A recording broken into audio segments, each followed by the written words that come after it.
I want you to imagine this, that he walks into the room and she says, I love you.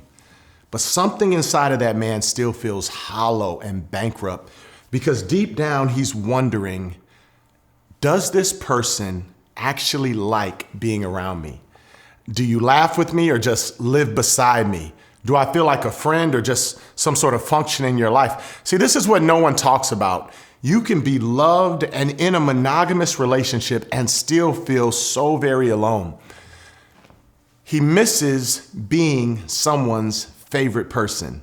See, at the core of many men, it's this silent longing, not just to be needed, but to really be enjoyed. You know, love starts feeling like a duty, like showing up, like staying, but liking someone feels like laughter and, the inside jokes and shared joy where there is no agenda. Recreational companionship isn't about the activity. It's about the connection during it. That man that you are with, he doesn't care if you love golf or hiking or sports or movies. He just wants you to want him in the moment that you're doing it. You don't have to love the game. You just love the way he lights up when he plays it. Because here's the truth. That man doesn't just want to be tolerated. He wants to be invited and celebrated and enjoyed. I'm reminded of Kevin Gates, who says, I don't want to go places where I'm tolerated. I want to go places where I am celebrated. See, this is the psychology behind male bonding in play. According to Dr. Niobe Way, author of Deep Secrets, adolescent boys report deep emotional intimacy with their male friends, but by the time they get to adulthood, that emotional openness is conditioned out of them. So by the time that they're men, many of them have no safe outlet for play or connection or vulnerability.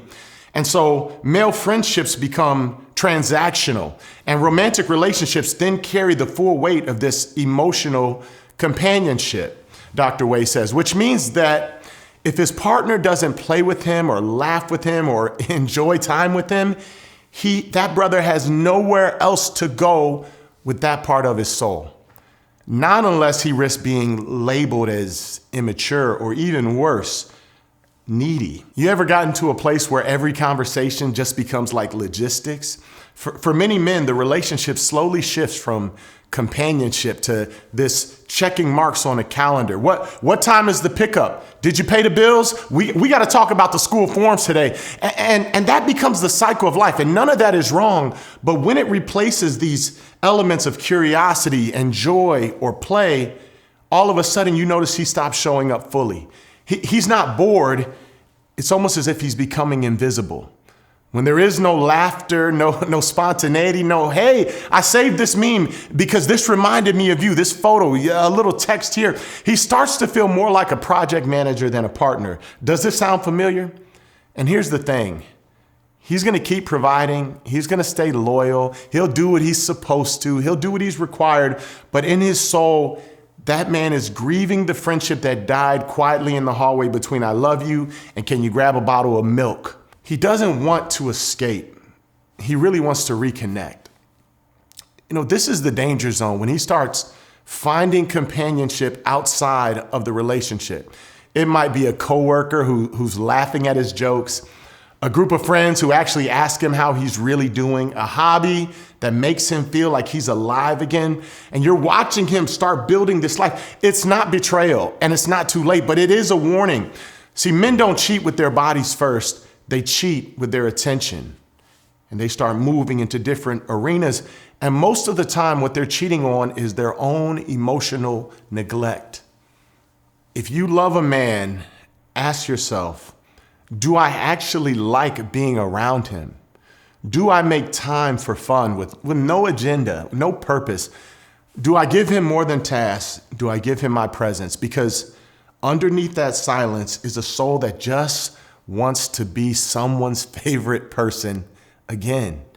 He's not just asking for more intimacy. He's actually asking for more Saturdays. He doesn't want to feel needed. He wants to feel chosen by you. Here's some quotes you can write down. He doesn't want to feel needed. He wants to feel chosen. Men, they cheat first with their attention. He's asking for more Saturdays. And remember this, you can love him and still make him feel alone. He just misses being the reason you smiled, not just the reason things got done. It's not too late. If you've ever loved a man who grew quiet, or if you are the man who stopped asking for more and wanted to be celebrated, send this to someone who needs to know. Companionship is not childish, it's sacred. Why don't you go ahead and subscribe to The Pain Project, because not all loneliness is loud and not all men are okay just because they're still showing up.